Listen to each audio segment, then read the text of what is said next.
Welcome back to our channel लेखांकन विद्यापीठ। एक ऐसा चैनल बेटा जो आपको एक ही चैनल के थ्रू सारी वीडियो प्रोवाइड कर रहा है, जैसे कि science, social science, math and English.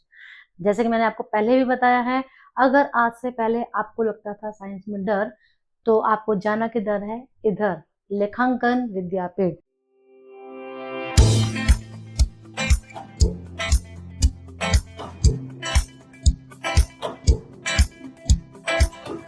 I am Ritu Sharma, having 18 plus years of experience in my teaching field, and we are doing control and coordination, the most scoring chapter of biology. बेटा जैसे कि last time हम लोगों ने पढ़ा था कि इस चैप्टर में हम लोग क्या पढ़ेंगे कि किस तरह से मेरी पूरी बॉडी, ब्रेन उसको बॉडी पार्ट्स के साथ कैसे कोऑर्डिनेट कर रहा है कि भाई अब बॉडी इस वाले बॉडी पार्ट को ये वाली मूवमेंट करनी है, इस बॉडी पार्ट को ये वाली मूवमेंट करनी है। तो वो जो पूरा मैकेनिज्म है वो सारा ना सिर्फ हम ह्यूमन बीइंग के अंदर एज वेल एज प्लांट्स के अंदर भी पढ़ेंगे। तो लास्ट टाइम हम लोगों ने जो टॉपिक्स कवर करे थे ना बेटा, उसमें हम लोगों ने नर्वस सिस्टम के टाइप्स और साथ साथ में उसके कंपोनेंट्स के बारे में पढ़ा था, और रिफ्लेक्स एक्शन, रिफ्लेक्स आर्क, ये पूरा प्रोसेस जो है लास्ट टाइम हम कवर कर चुके हैं। Now today's topic is human brain, जो हमारी पूरी बॉडी को कंट्रोल करने का काम कर रहा है। The most delicated part of our body is called human brain. अब ये जो हमारा ह्यूमन ब्रेन है बेटा, इसका डायग्राम आपको प्रिपेयर करना है। दिस इज मोस्ट इम्पोर्टेंट, ठीक है जी। अब ऑब्वियस सी बात है कि वेल लेबल्ड डायग्राम ये करना होगा। आपकी एनसीईआरटी की बुक में डायग्राम गिवन है, आप यहाँ से स्क्रीनशॉट ले सकते हैं। एनसीईआरटी की बुक में जो डायग्राम है ना, वो देखने में थोड़ा सा बच्चों को कॉम्प्लिकेटेड सा लगता है, तो कई बार बच्चे जो है ना डर जाते हैं। तो देखो बहुत ही ज्यादा इजी वे में यह डायग्राम जो है वो ड्रॉ किया गया आपके लिए। अब यहाँ पर हमें क्या देखना है कि बेसिकली ये जो मेरा ह्यूमन ब्रेन है ना बेटा, इसको कितने पार्ट में डिवाइड किया गया है। तो वैसे तो बहुत सारे पार्ट हमें यहाँ पर दिखाई दे रहे हैं, तो मेन जो इसके पार्ट हैं वो हैं 3। The first one is fore brain, ठीक है। अब फोर मीन्स फ्रंट वाला है ना, तो हमारा जो ब्रेन है उसको 3 पार्ट में डिवाइड कर दिया गया, फोर ब्रेन। इसके बाद आप देखोगे बेटा, दिस इज मिड ब्रेन, बीच वाला, और फिर हाइंड ब्रेन, लास्ट वाला जो हमारा पार्ट है that is called hind brain. Clear? तो there are 3 main parts of human brain. Now the main topic is human brain. तो बेसिकली बेटा क्या है, ये जो हमारा ह्यूमन ब्रेन है ना, इसको 3 मेन पार्ट में डिवाइड किया गया है। Number 1 is called fore brain, number 2 is called mid brain, and number 3 is called hind brain. Means आगे वाला हमारा ब्रेन का पार्ट, बीच वाला हमारा ब्रेन का पार्ट, और एक पीछे वाला हमारा ब्रेन का पार्ट। अब फर्दर ये जो मेरा फोर ब्रेन, मिड ब्रेन और हिंड ब्रेन है, इनके आगे सब पार्ट्स है। तो 1 मार्क का क्वेश्चन हमारा क्या हो जाता है कि in how many parts our brain is divided. Our brain is divided into 3 main parts: forebrain, midbrain and hindbrain. अब ये जो हमारा forebrain है ना बेटा, generally this is known as cerebrum. Clear? Midbrain के अंदर आप देख सकते हो कि मिड ब्रेन में हमारे कौन कौन से पार्ट आ रहे हैं। हाइपोथैलेमस आ रहा है यहाँ पर, और यहीं पर अभी हम आगे पढ़ेंगे कि एक ग्लैंड जिसका नाम है पिट्यूटरी, वो यहाँ पर सिचुएटेड है। और जो हमारा हिंड ब्रेन है, दिस इज अ मेड्यूला, ठीक है, a part of hind brain and cerebrum. तो बेसिकली हमें ये याद रखना है कि मेरा जो फोर ब्रेन है, फोर ब्रेन में सेरिब्रम है, जो मेरा मिड ब्रेन है उसमें मेरा हाइपोथैलेमस है, और एक मास्टर ग्लैंड जिसका नाम है pituitary gland, and the hind brain is composed of medulla and cerebrum basically, ठीक है बेटा। Bone is also found in this part. Now functions of human brain. अब हमने ये तो पढ़ लिया कि मेरा जो ह्यूमन ब्रेन है उसके अंदर बेसिकली कितने पार्ट हैं, 3। हमने फर्दर उनके सब पार्ट्स पढ़ लिए। अब उनके हम क्या पढ़ते हैं कि क्या क्या मेन काम है। फोर ब्रेन, जैसा कि अभी हमने पढ़ा था, this is composed of cerebrum plus associated centres. What is the meaning of associated centre? हमारा जो फोर ब्रेन है ना बेटा, अब देखो मेरा ये जो पूरा ब्रेन है, बेसिकली क्या हुआ, इसके अंदर स्कल के अंदर सिचुएटेड है मेरा ब्रेन, तो उसको पहले 3 मेन पार्ट में डिवाइड कर दिया गया। अब जो केवल फोर ब्रेन वाला पार्ट है ना, उसमें भी अलग अलग रीजन्स बना दिए गए हैं। पर्टिकुलरली काम के लिए, कि भाई अब तेरा ये वाला काम है, तेरा ये वाला काम है, तेरा ये वाला काम है, तब जाके सारे मिलकर एक पर्टिकुलर काम करते हैं। तो देखिए सेरिब्रम लार्जेस्ट हाईली फोल्डेड, ये ब्रेन का एक ऐसा पार्ट है जिसमें ज्यादा फोल्डेड, देखो जो फोल्ड्स दिखाई दे रहे हैं ना हमें, और ये ही वो रीजन है जहां पर की थिंकिंग का प्रोसेस किया जाता है। तो बोर्ड के एग्जाम में कैसे क्वेश्चन आता है, आपको कुछ एक्शंस गिवन होते हैं और हमारे से पूछा जाता है कि हमारे ब्रेन का कौन सा पार्ट इस एक्शन को कंट्रोल करता है। तो अगर थिंकिंग आ जाए बेटा तो आप लोग सेरिब्रम, या अगर आप फोर ब्रेन भी लिखोगे तो भी चलेगा, ठीक है। यही वो पार्ट है जहां पर हमारी मेमोरी स्टोर होती है, लर्निंग का प्रोसेस, इंटेलिजेंस, इमोशंस और विल, मतलब कि जो हमारी इच्छा है किसी भी काम को करने की, साथ साथ में जो सेंसरी इंपल्सेस हैं, सेंसरी एरियाज हैं, sensory areas receive impulses from eyes, ears, skin, nose, tongue, association areas interpret them with stored information. यही फोर ब्रेन ही वो वाला पार्ट है बेटा, जितने भी हमारे सेंस ऑर्गन है, हमने लास्ट टाइम क्या पढ़ा था कि सेंस ऑर्गन्स के अंदर रिसेप्टर्स प्रेजेंट होते हैं, ठीक है, और रिसेप्टर से इंफॉर्मेशन स्टिमुले के टुवर्ड्स, जो स्टिमुलाई जो है उनकी जो इंफॉर्मेशन है वो रिसेप्टर्स लेकर आते हैं और इलेक्ट्रिकल इंपल्सेस के फॉर्म में उसको आगे आगे ट्रांसफर किया जाता है with the help of different type of neurons. तो वो सारा एरिया भी हमारा उन इंफॉर्मेशन को इंटरप्रेट करने का काम भी कहाँ पर हो रहा है, हमारा फोर ब्रेन के अंदर ही। अब आप देखोगे मोटर एरियाज, मोटर नर्व हमारी कौन सी थी, जो कि इफेक्टर तक मैसेज को कन्वे करने का काम कर रही थी। तो motor areas start voluntary movement, जैसे कि हमने लेग को मूव किया था, लेग मेरे मैं चलते जा रही हूँ, अचानक से कोई पॉइंटेड चीज मेरे पैर के नीचे आ जाती है तो मैं क्या करती हूँ, आउट ऑफ सडन अपना पैर ऐसे झटके के साथ उठा लेती हूँ। तो ये सारा मैकेनिज्म हम ऑलरेडी पढ़ चुके हैं। अब बात आ जाती है हाइपोथैलेमस, मेंटेन हंगर। ब्रेन का एक ये पार्ट हाइपोथैलेमस, ये हमारी हंगर को मेंटेन करने का काम कर रहा है, या थर्स्ट को। अब आपने देखा है ना कि ये मेरा जो हंगर वाली फीलिंग है वो ऐसी नहीं है कि भाई मेरा पेट भर गया तो आप मुझे कहोगे कि यार मैम आपका पेट भर गया बस अब आप और मत खाओ, ऐसा तो नहीं है। मुझे ऑटोमेटिकली अपना आप से पता चलता है कि कब मुझे भूख लग रही है, कब मेरा पेट फुल हो चुका है। तो ये जो सारी फीलिंग्स है ना बेटा, जैसे कि मेरी हंगर हो गई, थर्स्ट हो गई, ठीक है, या मेरा बॉडी का टेम्परेचर, या स्लीप वेक साइकिल्स, कि हम लोग उठते हैं जागते हैं, ये सारी चीजें, ये सब links nerves and endocrine system, ठीक है। तो ये सारा काम जो है कौन कर रहा है, हमारा हाइपोथैलेमस। इसके बाद थैलेमस, आप देखो यहाँ पर थैलेमस कहाँ पर लाई डाउन कर रहा है हाइपोथैलेमस के ही जस्ट नीचे, अभी हम जब एंडोक्राइन सिस्टम पढ़ेंगे तो वहीं पर हमारा क्या आएगा, थैलेमस। तो हाइपोथैलेमस बेसिकली आपको ज्यादा अच्छे से लर्न करना है। थैलेमस बोर्ड के एग्जाम में नहीं पूछा जाता है लेकिन हम पढ़ लेते हैं, major relay centre for sensory information, ठीक है। चलिए अब बात करते हैं, ये जो ह्यूमन ब्रेन है इसके डिफरेंट पार्ट के हम लोग फंक्शंस पढ़ रहे हैं। तो अभी हमने क्या पढ़ा, हमने अभी फर्स्ट पार्ट का फंक्शन पढ़ा जिसका नाम था क्या, फोर ब्रेन। अब सेकंड पार्ट, या जिसको मिडिल पार्ट भी बोलते हैं, this is also known as midbrain, acts as a relay between forebrain and hind brain.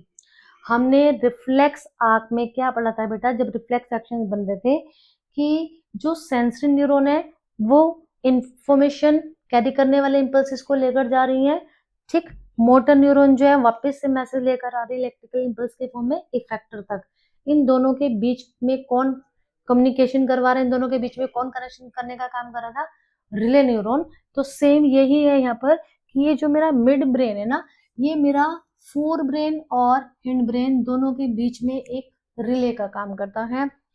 इसके काम क्या है particularly, control certain involuntary movements, you have to learn it. Voluntary movement में हमने पढ़ा था अभी, जैसे थिंकिंग, राइटिंग, रनिंग एक्सेट्रा, ये सब कौन कर रहा था, हमारा सेरिब्रम। जबकि कुछ इनवॉलेंट्री एक्शंस हमारी बॉडी के, उनको कौन कंट्रोल करने का काम कर रहा है, mid brain. And reflex adjustment, जो हम लोगों ने पढ़ा था ना कि रिफ्लेक्स एक्शन के बारे में, तो वो जो रिफ्लेक्स एडजस्टमेंट है वो सब भी यहीं पर ही होती है हमारे साथ, ठीक है।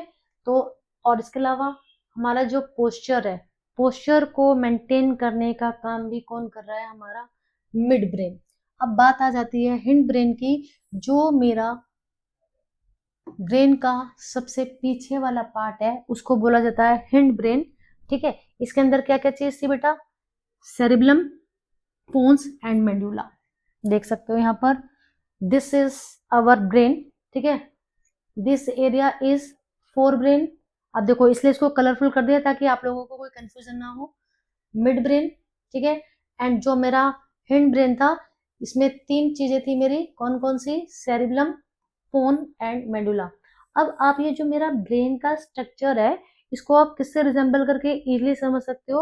आपके घर में आपने कॉलीफ्लावर देखा है बेटा, है ना, कॉलीफ्लावर जो है बंद गोभी, उसको आप ऐसे लिटा कर रख दो तो कुछ इस तरीके का डिजाइन दिखेगा, और उसमें पीछे जो उसका डंठल सा होता है ना, तो ये उसका डंठल वाला पार्ट हो गया, ये उसका आगे वाला पार्ट हो गया।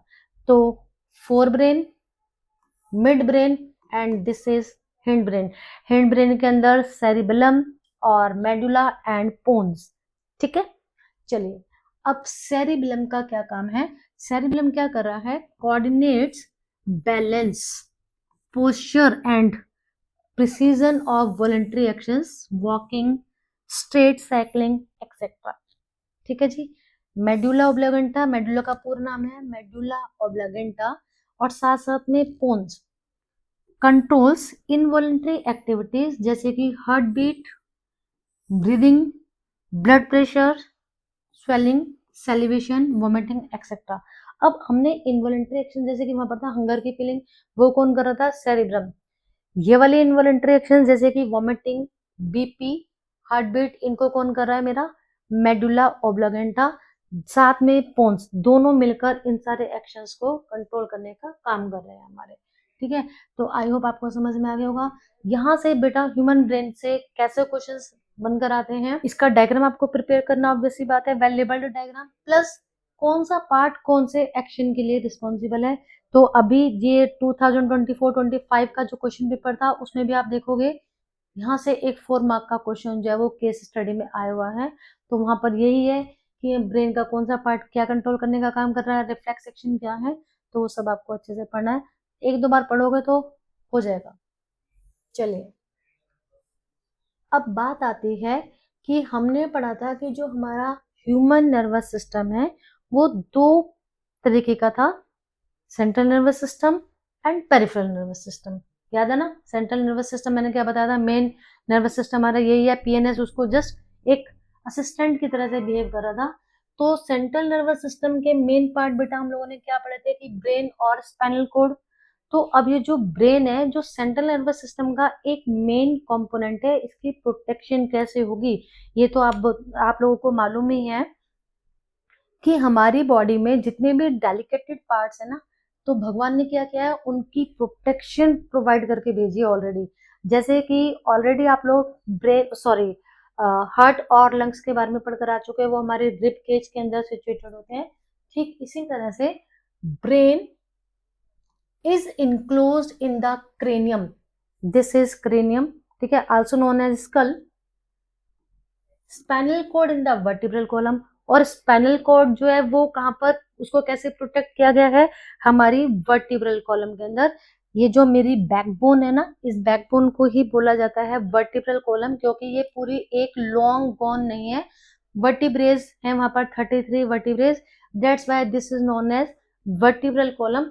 उस वर्टिब्रल कॉलम के अंदर सिचुएटेड होती है मेरी स्पाइनल कोड, क्योंकि स्पाइनल कोड सीएनएस का एक मेन पार्ट है और ब्रेन जो है सीएनएस का एक मेन पार्ट है, तो दोनों की सेफ्टी बहुत ही ज्यादा जरूरी है, इसीलिए उनको क्या किया गया, एक bony box, this is also known as cranium, उसके अंदर रख दिया भगवान ने, और साथ साथ में इसी तरह से वर्टिब्रल कॉलम बोन से बना हुआ है, उसके अंदर हमारी है स्पाइनल कोड, तो दोनों को एक मजबूत बॉक्स के अंदर रखा हुआ है।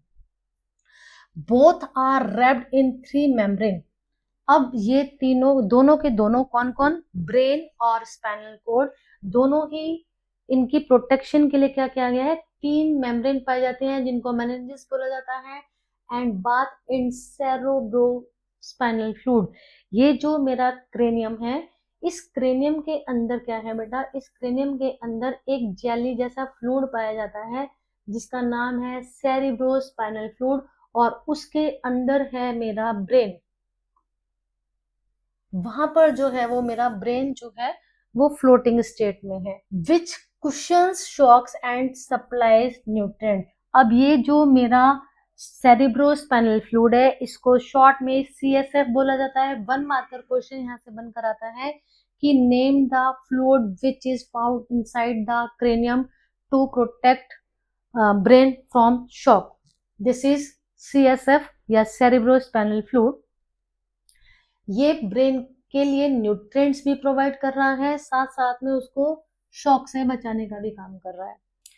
अभी तक हम लोगों ने जो पढ़ा एक बार रिकैप्चुलेट कर लेते हैं कि fore brain thinking and voluntary actions कर रहे हैं बेटा, ठीक है। मैंने अभी आपको बताया था थिंकिंग का काम का है, हम कहते हैं ना यार मैं सोच रहा हूँ जरा दिमाग लगाने दे मुझे, तो वो हमारा फोर ब्रेन काम कर रहा है। मिड ब्रेन और hind brain many involuntary adjustments. Cerebellum particularly क्या कर रहा है, balance and fine control. Medulla vital functions जैसे कि breathing, heart beat etcetera. Hypothalamus का क्या काम था, hunger, thirst, temperature and endocrine link. Endocrine link अभी हम नेक्स्ट सिस्टम में पढ़ेंगे।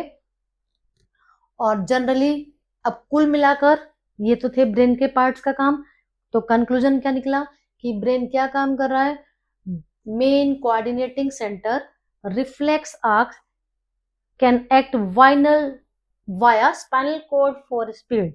मीन्स कि ये जो मेरा ब्रेन है ये मेन कोऑर्डिनेटिंग सेंटर है, रिफ्लेक्स एक्शंस जो हैं स्पाइनल कॉर्ड के थ्रू यहाँ पर मैसेजेस आते हैं। तो स्पाइनल कॉर्ड जनरली हम लोग समझते हैं कि रिफ्लेक्स एक्शंस के लिए रिस्पॉन्सिबल है, लेकिन उनका जो मैसेज है वो ब्रेन तक भी पहुंचाया जाता है ताकि आगे के लिए मेमोरी जो है वो वहां पर स्टोर हो जाए। चलिए अब फंक्शंस ऑफ ह्यूमन ब्रेन हम लोगों ने पढ़ लिया। बात आती है कि ये जो मेरा इतना कॉम्प्लिकेटेड पार्ट है और इतना इंपॉर्टेंट रोल प्ले कर रहा है, इसकी प्रोटेक्शन कैसे दी है ऑलरेडी वैसे हम लोग पढ़ चुके हैं। The brain is a delicate and vital organ so it needs special protection. कैसे दी है, ये देखो हमारा बेटा स्कल दिखा रखा है, ये उसका इनर व्यू है। This is known as cranium, ठीक है, ये क्रेनियम है हमारा। हम लोगों ने क्या पढ़ा था, वहां पर पढ़कर आए हैं कि हमारे फिक्स्ड जॉइंट क्रेनियम में पाए जाते हैं और हमारे अपर जो में पाए जाते हैं। तो इस cranium, this is a bony box, और इसके अंदर है हमारा brain situated. It is enclose in a bony box called the skull और क्रेनियम। इस क्रेनियम के अंदर क्या है, the brain is surrounded by a fluid, it is known as cerebrospinal fluid या CSF, filled balloon that cushions it and absorb shock। तो इस cerebrospinal fluid का फंक्शन पूछा जा सकता है। बेसिकली इसका फंक्शन क्या है कि ये ब्रेन को कुशन प्रोवाइड कर रहा है। जैसे कि हम लोग चेयर के पीछे मैं ऐसे बैठ रही हूँ तो मेरे पीछे जाकर कमर जो है उसको एकदम से झटका ना लगे, उसके वॉल के साथ ना टकराए, तो मैंने पीछे कुशन लगा लिया। सेम इसी तरह से यहाँ पर CSF पाया जाता है।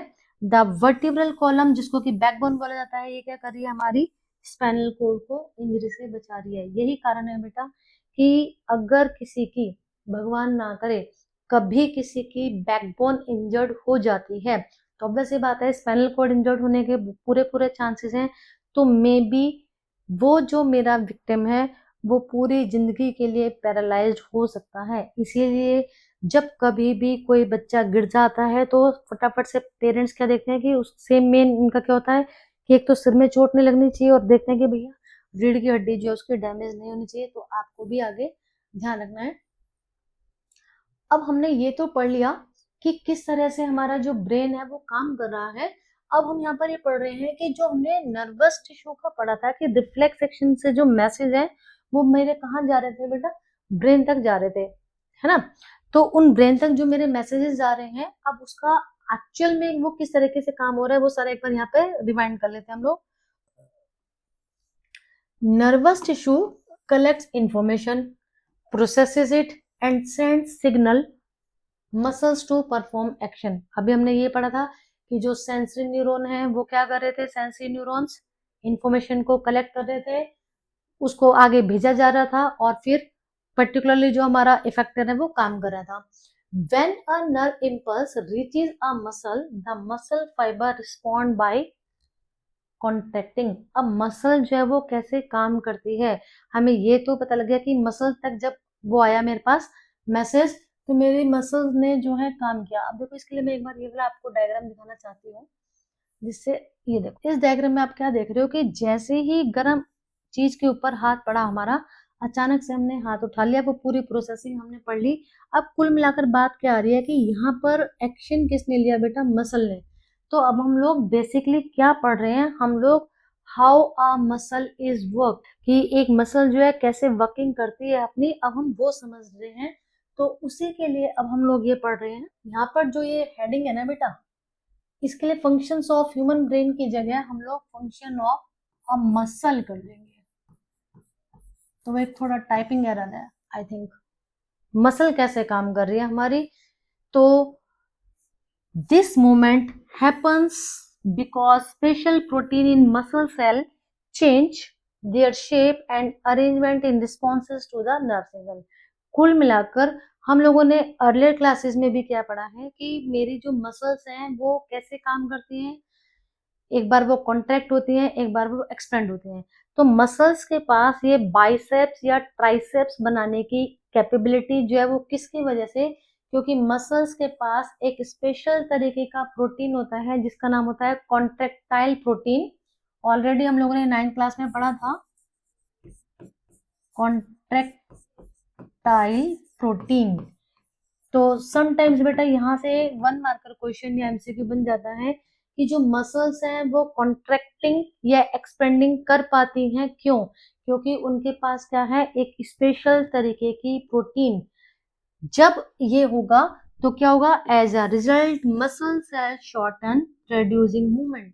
अब देखो सपोज मुझे ये पेन सामने से उठाना है, तो मैंने आर्म लेंथ को अपना बढ़ाया, मेरी मसल क्या हो गई, एक्सपेंड। अब मुझे यहाँ पर बोर्ड पर लिखना है, तो मैंने यहाँ पर क्या किया, मेरी मसल जो है वो कॉन्ट्रैक्ट हो गई है।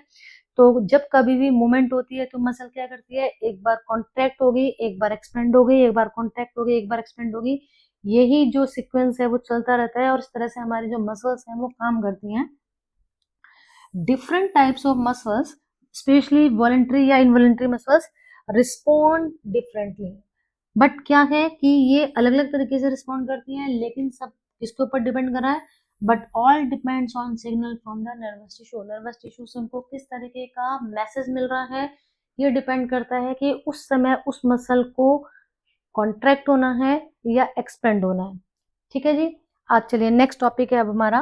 अब बात करेंगे बेटा हम लोग कोऑर्डिनेशन इन प्लांट की। जो हमने ये पढ़ लिया ह्यूमन बीइंग के अंदर किस तरह से हमारा कंट्रोल एंड कोऑर्डिनेशन हो रहा था, 2 तरीके से था। हमने पढ़ा कि रिफ्लेक्स एक्शंस वहां पर बन रहे थे या फिर हमारा ब्रेन जो है वो डायरेक्टली इन्वॉल्व था। अब because plants are also living being, है ना, तो ऑब्वियस सी बात है कि प्लांट्स भी, उनके अंदर भी कंट्रोल एंड कोऑर्डिनेशन का काम हो रहा है। लेकिन बात क्या आती है कि पहले तो हमें ये पता लगाना पड़ेगा कि क्या प्लांट हमारी तरह से किसी स्टिमुलाई के टुवर्ड्स रिस्पॉन्ड करते हैं।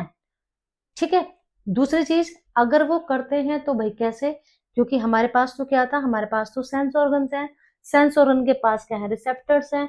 लेकिन क्योंकि प्लांट के पास तो कोई सेंस ऑर्गन नहीं है तो रिसेप्टर्स भी नहीं है, तो प्लांट्स किस तरह से रिस्पॉन्ड करते हैं। तो देखो यहाँ पर पहले एक एग्जाम्पल हम लोग लेते हैं कि जो हमें ये प्रूव करे कि वाकई में जो प्लांट है वो भी हमारी तरह से ही, unlike animals plants do not have a nervous system और मसल। ये बात तो तय है बेटा, सब बच्चों को मालूम है कि एनिमल्स की तरह से प्लांट्स के पास ना तो कोई नर्वस सिस्टम है और ना ही उनके पास मसल्स है। तो बेसिक क्वेश्चन तो यही बना कि पहला तो क्या था कि क्या वो स्टिमुलाई के टुवर्ड्स रिस्पॉन्ड करेंगे, और अगर करेंगे तो भाई कैसे, क्योंकि ना तो नर्वस सिस्टम है उनके पास ना ही मसल्स हैं।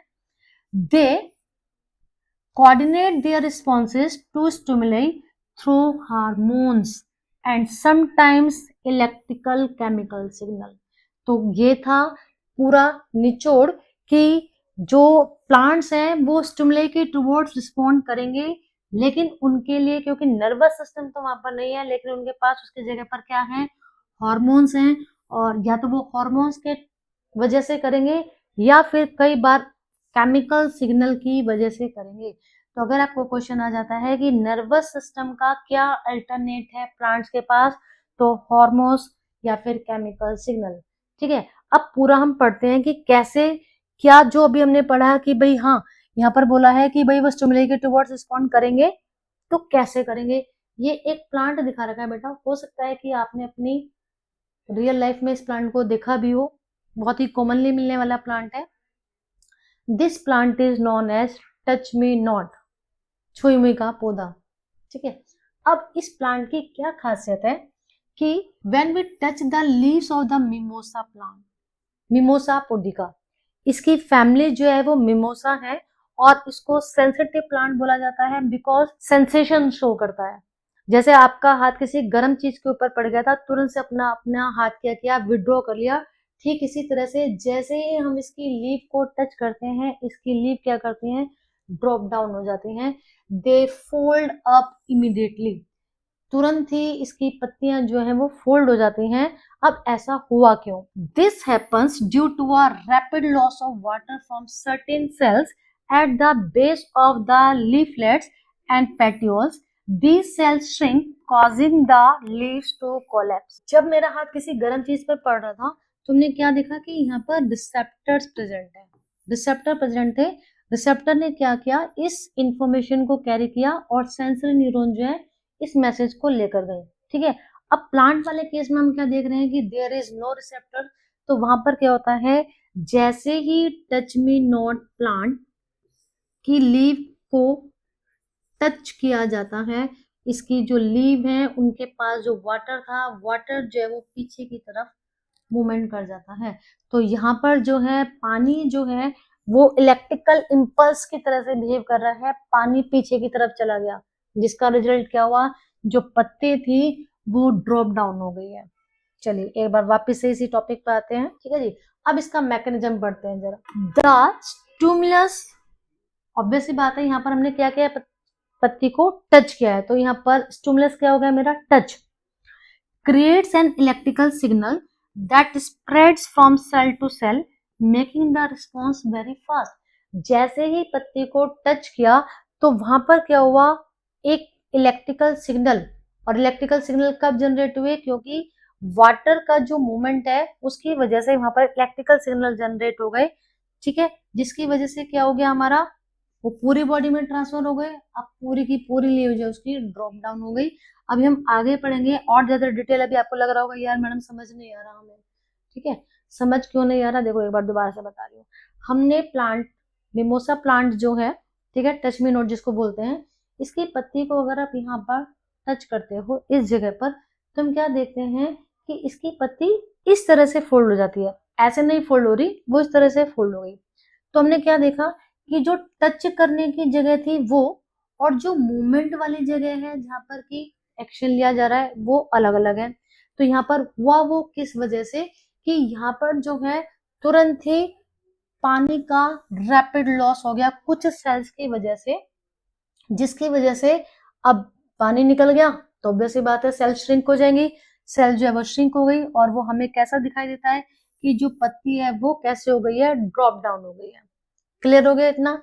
अब इसका जो ये वाली जो लाइन है ना बेटा, केमिकल सिग्नल वाली, अभी हम जब और ज्यादा डिटेल में पढ़ेंगे तो आपको बहुत अच्छे से समझ में आ जाएगा। कुल मिला के बात ये है कि प्लांट की बॉडी के अंदर भी यहाँ पर मूवमेंट तो किसकी वजह से हुई, वाटर मॉलिक्यूल्स जो है वो उनका लॉस हो गया इसकी वजह से। अब यहाँ पर तुरंत ही जैसे ही इसको टच किया गया तो यहाँ पर कुछ केमिकल रिलीज होते हैं, और उन केमिकल्स की क्या स्पेशलिटी है कि वो पूरी बॉडी में डिफ्यूज हो जाते हैं। जब वो पूरी बॉडी में डिफ्यूज हो गए तो पूरी बॉडी तक इंफॉर्मेशन पहुंच गई जी कि भाई टच किया गया है, जिसका रिजल्ट क्या हुआ, पूरी की पूरी लीव ने हमारा क्या किया, रिस्पॉन्ड किया, और वो पूरी की पूरी ड्रॉप डाउन हो गई। जो काम हमारे यहाँ पर रिसेप्टर्स कर रहे थे वो काम यहाँ पर किसने किया, केमिकल्स ने। अभी हम आगे पढ़ेंगे कि ये कोई नॉर्मल केमिकल नहीं है, इनको एक स्पेशल नाम दे रखा है। This is an example of nastic movement. Plants में इस तरीके की जो मूवमेंट है, अब प्लांट की पत्ती ड्रॉप डाउन हो गई, एक मूवमेंट तो हुई, लेकिन यहाँ पर इसका ग्रोथ से कोई लेना देना नहीं है। ये कैसी मूवमेंट थी? स्टिमुलेटेड टुवर्ड्स, जिसको कि एनिमल्स वाले केस में हम लोगों ने रिफ्लेक्स एक्शन नाम दिया गया था। प्लांट्स वाले केस में इसका क्या नाम है बेटा? Nastic movement. तो you have to learn it what is nastic movement. Response to stimulus but not dependent on the direction of the stimulus. अब जरूरी नहीं है कि वो स्टिमुलस के डायरेक्शन में ही हो। ये बेसिक डिफरेंस है रिफ्लेक्स एक्शन में। रिफ्लेक्स एक्शन में क्या था? मेरा पैर किसी पॉइंटेड चीज पर उठा तो मैंने उधर ऊपर की तरफ पैर, नीचे से चीज चुभी मैंने ऊपर की तरफ पैर उठा लिया। यहाँ पर मैंने पत्ती को टच किया था यहाँ पर, लेकिन ड्रॉप डाउन वो कैसे हुई? इधर। तो यहाँ पर स्टिमुलेटेड टुवर्ड्स तो मूवमेंट है, बट ये कोई मैंडेटरी नहीं है कि ये जो मेरी मूवमेंट हुई है वो क्या हो बेटा? कि स्टिमुलेट के डायरेक्शन में ही हो। ठीक है। दूसरी चीज, ये नास्टिक मूवमेंट क्या शो करती है? It shows how plants can also show quick coordination without a brain और nervous tissue using only specialised cell and chemical signal. तो कुल मिलाकर ये जो मेरा टच मी नॉट प्लांट की लीव थी, इसके पास स्पेशल तरीके की सेल थी जो कि टच या स्टिमुले को बता सकती हैं। ठीक है, उनको स्टिमुले का पता चलता है और तुरंत ही वहां पर केमिकल के थ्रू मैसेज जो है वो एक जगह से दूसरी जगह पर ट्रांसफर हो गया। तो आई होप आपको ये समझ में आ गया होगा बेटा। तो अभी हम आज की वीडियो में बेटा इतना ही करते हैं, क्योंकि अब आगे के वाला जो पार्ट है ना, वो प्लांट की कुछ ऐसी मूवमेंट है जो कि ग्रोथ से रिलेटेड है। ये वाली जो मूवमेंट है उसका ग्रोथ से कोई कंसर्न नहीं है। द कंक्लूजन इज प्लांट्स में दो तरीके की मूवमेंट्स देखने के लिए मिलती हैं। एक होती है उनके ग्रोथ से रिलेटेड मूवमेंट और एक होती है नॉन रिलेटेड टू ग्रोथ। जैसे अब यहाँ पर प्लांट की लीव ने, टच मी नॉट प्लांट की लीव ने जो मूवमेंट की, इसका ग्रोथ से कोई लेना देना नहीं है। दूसरी तरफ हम कुछ ऐसी मूवमेंट देखते हैं, जैसे कि मैंने एक सीड को जर्मिनेट किया तो उसमें ऊपर की तरफ शूट और नीचे की तरफ रूट। तो ये वाली मूवमेंट कैसी है?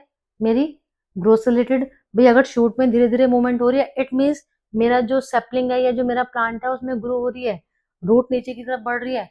अब हमें ये चेक करना है, नेक्स्ट वीडियो में हम लोग क्या पढ़ेंगे कि क्या जो ग्रोथ से रिलेटेड मूवमेंट्स हैं वहां पर स्टिमुलाई का कोई कंसर्न है या नहीं है।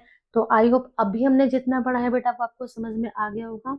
नहीं समझ में आता है तो आप लोग, बार बार मैं एक ही बात बोलती हूँ कि हमें आप कमेंट सेक्शन में पूछ सकते हैं। आप हमारा इंस्टाग्राम चैनल जो है उसको फॉलो कर सकते हैं। तो अब मिलते हैं नेक्स्ट वीडियो में। तब तक के लिए आपको क्या करना है? पूरा चैप्टर अच्छे से रिवाइज करना है, चैनल को सब्सक्राइब एंड वीडियो को लाइक एंड शेयर करना ना भूलें। टेक केयर बेटा।